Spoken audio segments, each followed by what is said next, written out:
Atong tanaw ning salamat man Pinky, no? Atong tanaw ning Daniel 1 bersikulo 8. Murag mao man gini siya nahug nga sentro nga tema ni ining chapter 1 mga kaigsunan.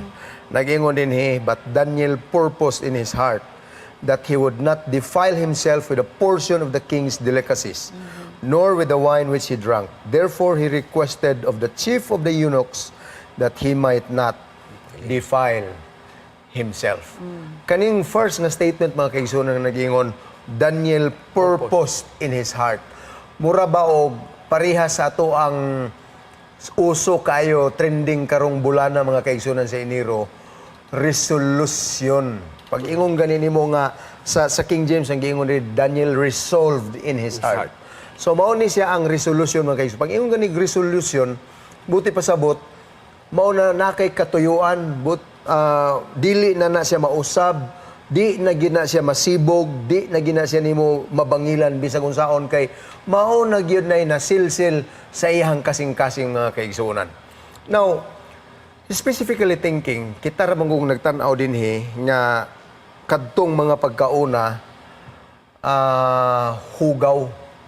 Pero sa mga nagdalit sa pagkaon, katong mga servers mga kaigsunan, katong in charge silang cafeteria, was actually doing it for the sake of king's service. So buti pa sabot mga kaigsunan, kung unsay ilang ipakaon sa hari, mao po nilang gidalit nilang ilang mga scholars mga kaigsunan. So dili ka makaingon nga katong ilang mga servers na gunahon na gyud nilad silang pagkaon.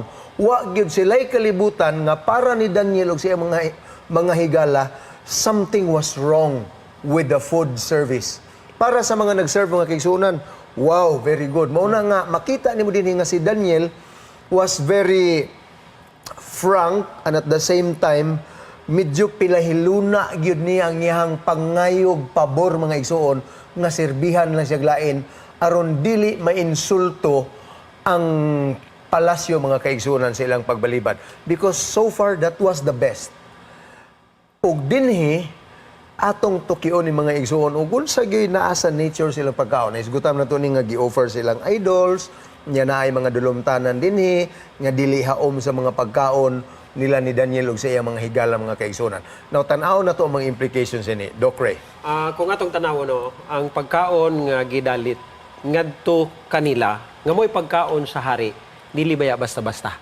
Exactly. It is the excellent food according to the Babylonian standard. According to the world standard, makaingon ta nga amaw ning pagkaon. Pero sa estandarte sa Ginoo, lahi.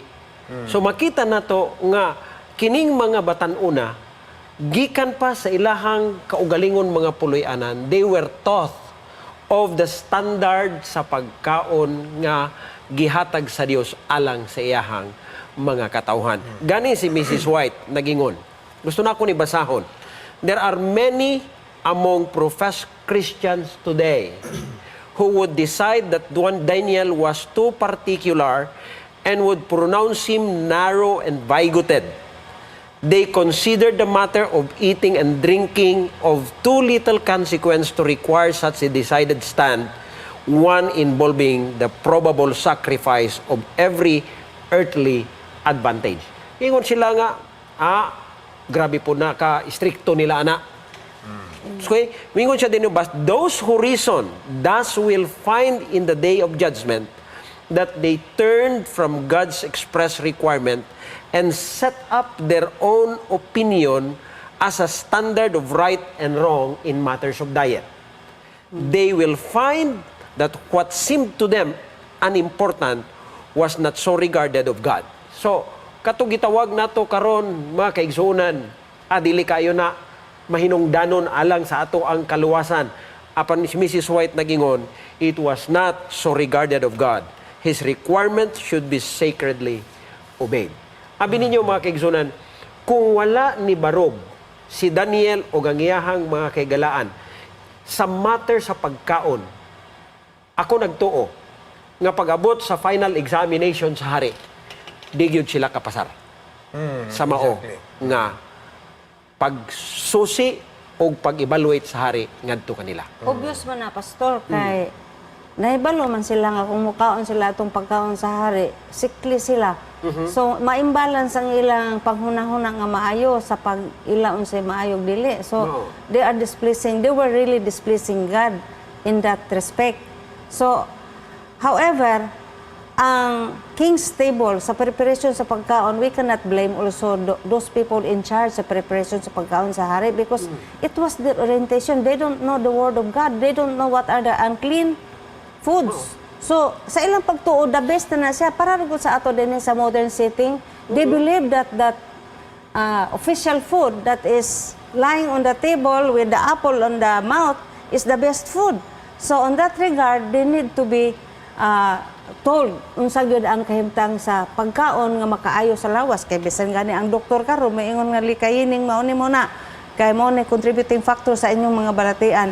But then people are stubborn.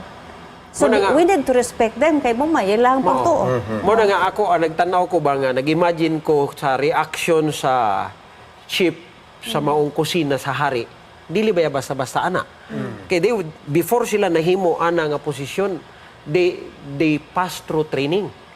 Og sa diha nga mao ti gipangayo ni Daniel og ang iyang igala nga kanira among pagkaon, tubig ra among imnon. Tingali murag ni taas ang kilay sa mao nga sa maning mga tawhana nga mao ning pinakamaayong pagkaon niya kana ra noon ordinaryo yung pangayoon. Yeah, that's So makita nimo lahi gyud ang ilahang standarte ini nga kalibutan og standarte sa Ginoo in terms of pagkaon kay ang Dios mismo maoy nahibalo kung unsay maayo alang sa atong lawas. Bisan kita mga kaigsunan, kahibalo man kita o kung sa'y mayong pagkaon. Imagine nimo ka ng mga dagko bitaw nga mga buffet restaurants. Dinhilang sa Mindanao, anha lang kag Davao or sa dagko nga mga syudad. Pagtanaw nimo dito, bayad ka og mauni nga bayronon na ay bantag 500 ang buffet kanang gitawag na tong eat all you can. All the choices na dito. Naay chocolates, naay tanan nga matang sa mga prutas, mga pagkaon, naay sugbahuno, na dito yung mga pasayan, lambay, cake, ug unsa pa, tanan nga imong ma-imagine. Pero wala nagpasabot mga kaigsunan nga, wow, overwhelming kini nga pagkaon. Ikaw nga nagkaon dito nga responsable, di na lang gid po ka magpataka na lang gyud abi kay gibayran ako ni tanan. This is my privilege. So just be responsible kay og di po ka magbantay ana. Nabiyay mga dili kayo healthy good food nga mga pagkaon although maayor sa sila kayo. So makita gini mo din mga kaigsunan that it is always a wise choice to take care of your well-being, especially in the issue of diet, mga kaigsuonan. Amen. So, may resulta yun although medyo dihay kasikas gamay kay ang king servant nga in charge sa ilahang pagkaon, ang ilahang matron. Kibali, unsaon man niya karon, although upat lang to katawo, ang nihangyo nga laina lang mig-serve. Unsaon man niya to pag-serve nga kadako sa ilang kusina, kadaghan sa ilang mga pakanon sa cafeteria mga kaigsunan with the best service. Daw be, unsaon man nimo na nga naaman gyud magpa-special, unsaon man nimo tong chef nimo nga sir nay upat dinhi nga kuan. It looks very scandalous. Kay mabulabog man gyud na nga mahibalan pero probably medyo private ang ilang pagka-arrange ni adto. And it was only a matter of 10 days test, mga kaigsunan. Pero abi ninyo, God delivered them. Sa mga tao, bitaw nga mubarog, uldo ka ng pulo, kaadlaw, gamay ragid na kaayong testing period, mga kaigsunan.